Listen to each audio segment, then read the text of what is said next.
There we go. Cool. Thanks so much, everyone. Thanks to the APSF and the organizers for this opportunity to speak to you all about the association of intraoperative opioids administration with postoperative pain and opioid use. So I'm Patrick Purdon. I'm a professor of anesthesiology and bioengineering at Stanford.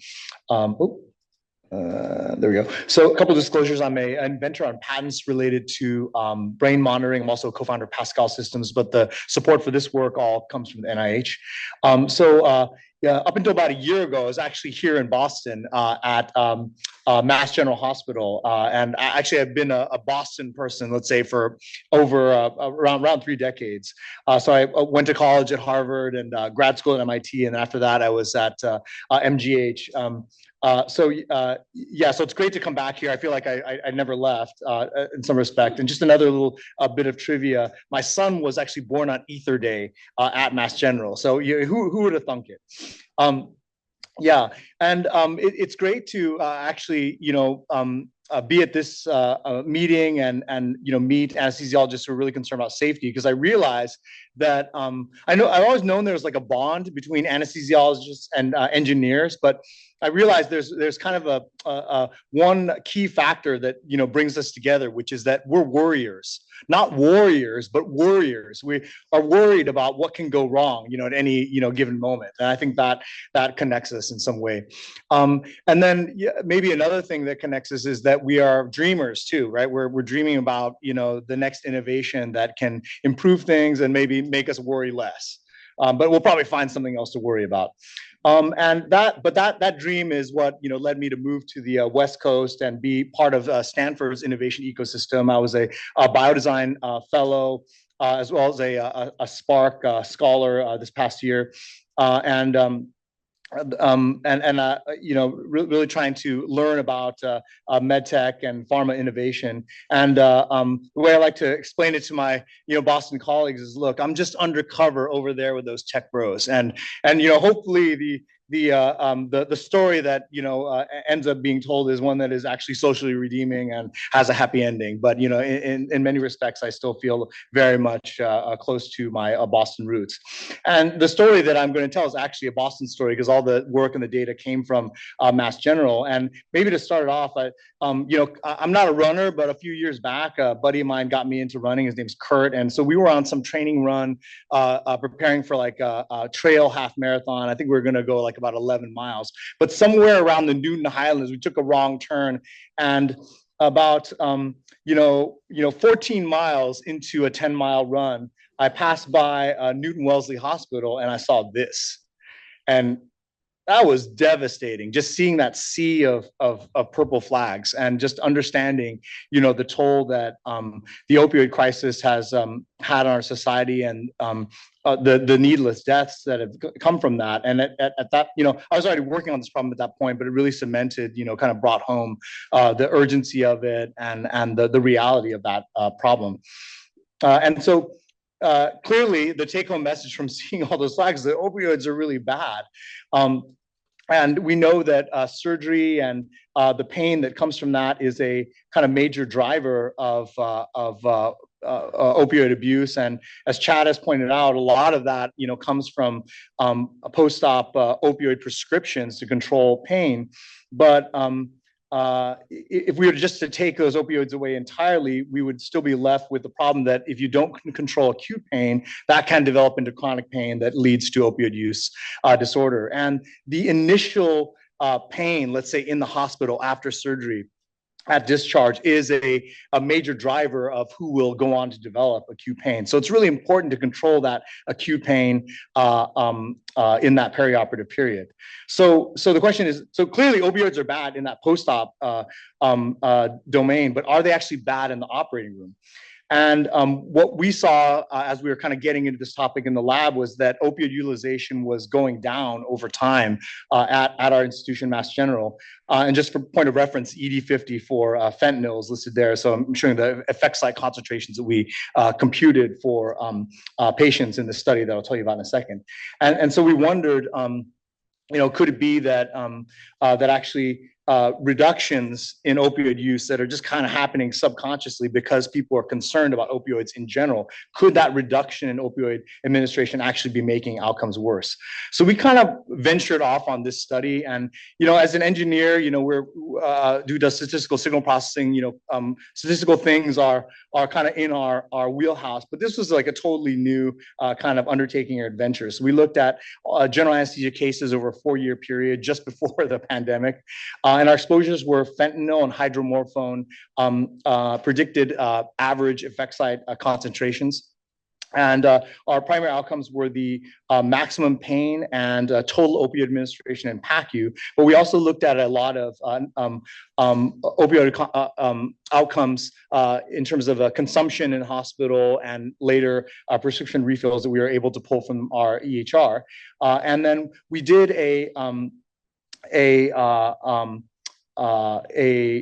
causal inference analysis controlling for over 130 variables. So of course, if we just look for associations, we're going to be picking up a lot of confounds. On the other hand, a clinical trial, a randomized clinical trial would be the best thing you could do. But obviously, we're not in a position to do that in tens of thousands of patients. So this causal inference analysis is sort of the bridge between those worlds where we can account for the effects of confounds and try to make actually a causal inference. In fact, when we wrote this paper, it was like the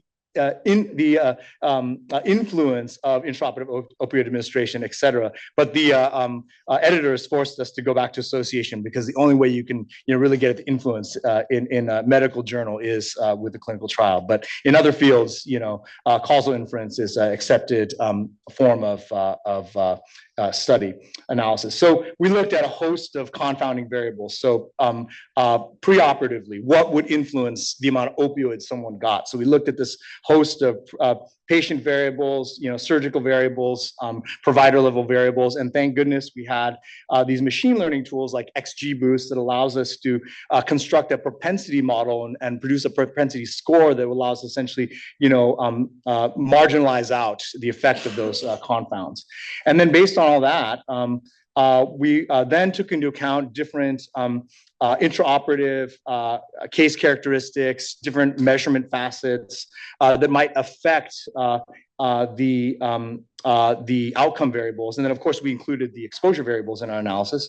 And at the end, we had to use a variety of models, and I'll explain those in subsequent slides. But at this point, I should talk about the team because for us, this was a kind of like totally de novo venture. And, usually in like engineering, machine learning exercises, you just go, grab this data that's sitting there and you're like, oh, what kind of questions can we answer with that? In this setting, what we did is we kind of came at it fresh, proposed this hypothesis, had that predetermined statistical analysis plan, and we had to go get that data ourselves from our EHR.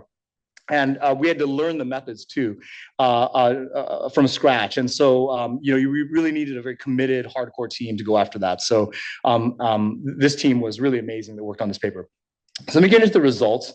So one thing I want to point out is that the fentanyl exposures in terms of that average effect site concentration were kind of well below the accepted EC50 that you might find in say Miller's anesthesia or something. Another thing I want to point out is that the outcomes kind of had this zero inflated behavior where a lot of people didn't get any opioids in the PACU, but some did. And so we had to account for that in our modeling, and same thing was true for the pain scores. So let's get into the results. So I'll show this first as adjusted odds ratio. So what we found was that the folks who received more fentanyl in the operating room tended to have lower post-op pain and tended to have a lower probability of needing opioids in the PACU. And for those who did get opioids, they tended to receive less. And for hydromorphone, there's kind of a similar trend here, especially with regard to the probability of getting an opioid afterwards, but maybe the trend for the amount of opioids was a little bit less. And then looking at some other variables of these kind of long-term outcomes. So the people who got more fentanyl in the operating room tended to have a lower frequency of uncontrolled pain, lower incidence of chronic pain, lower rates of prescription refills, and lower incidence of a new persistent opioid use. And they didn't have any worse PONV or respiratory depression. With hydromorphone, longer acting, we didn't really see those longer term, if you will, benefits to increase administration accrue over time. So with the long acting hydromorphone, there's a little bit different story.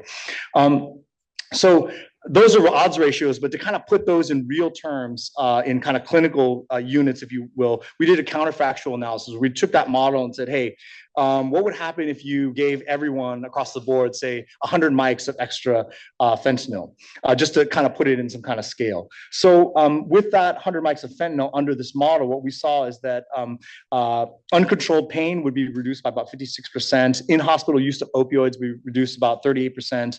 Incidence of new persistent opioid use would be reduced by about 12%. Incidence of chronic pain would be reduced about 30%. And then there'd be no change, reduced hospital length of stay by about 10% and no change in PONV or PACU length of stay. So pretty good deal under that model. So we're doing some follow-on analyses now, looking at non-opioids. We have a post-op pain prediction paper that was published. And one thing we're looking at in progress is opioid timing. I'll just give you a preview of what that result was. So we, from our data, this data, realized that the fentanyl and hydromorphone administration was being sort of given in two ways. One was to either give them early or to give them late.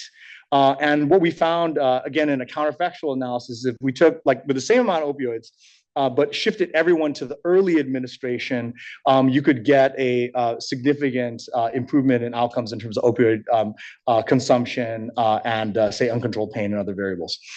So we started to think about why that might matter. So the concept of central sensitization came to mind.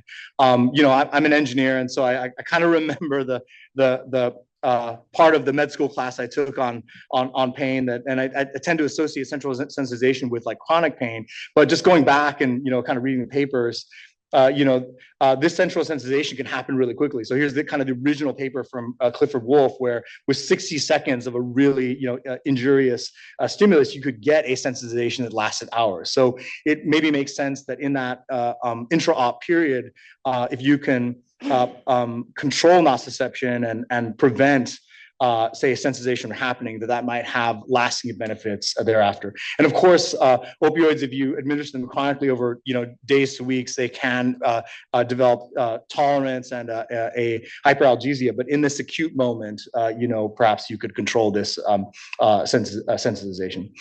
So in the end, I think our analysis, though limited by a single side, but with a lot of data, suggested there may be opportunities to optimize opioid administration in the intraoperative period.